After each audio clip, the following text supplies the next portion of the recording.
फिरुल्लाह मैं सख्त कंडेम्ड करती हूँ, और जिस खातून ने भी ये बात की है पहले वो अपनी हैसियत वाज़ेह करे। वो कभी मर्द बनता है कभी औरत बनता है, पहले वो अपनी जिन्स तो बताए कि वो क्या है। पगड़ी बांध के आना पार्लियामेंट में अपना तमाशा बनाना मुझे नहीं अच्छा लगता कि मैं उसके लिए खातून होने के नाते ये अल्फाज इस्तेमाल करूं, लेकिन इस तरह गंदी अल्फाज और जहनियत शो करती है कि उनके जहन में क्या लावा पक रहा है।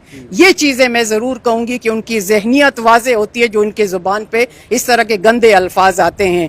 अल्हम्दुलिल्लाह हमने जब से भी मौलाना फजलुर रहमान को देखा है तो या इबादत करते हुए देखा या सियासत करते, इसमें कोई दो राय नहीं है। पूरा मुल्क और पूरी जमात और हमारे कायदीन हैं वो बिल्कुल सब पे आश्कारा हैं।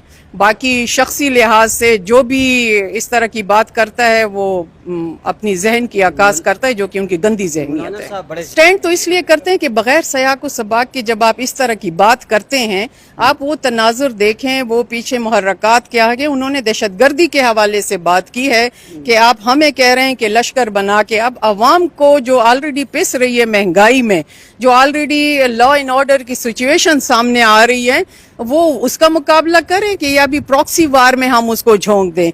वो जो अमरीत के पहले उन्होंने बीज बोए हैं दहशतगर्दी के और आज परवान चढ़ रहे हैं, तो इसकी रोकथाम कौन करेगा? रिट ऑफ द गवर्नमेंट कहाँ पे है?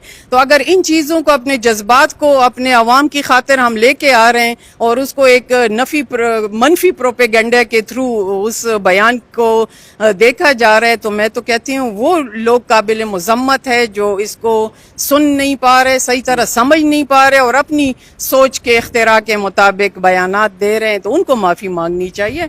बाकी तो आप पूरा बयान पढ़ेंगे तो आपको क्लियर हो जाएगा।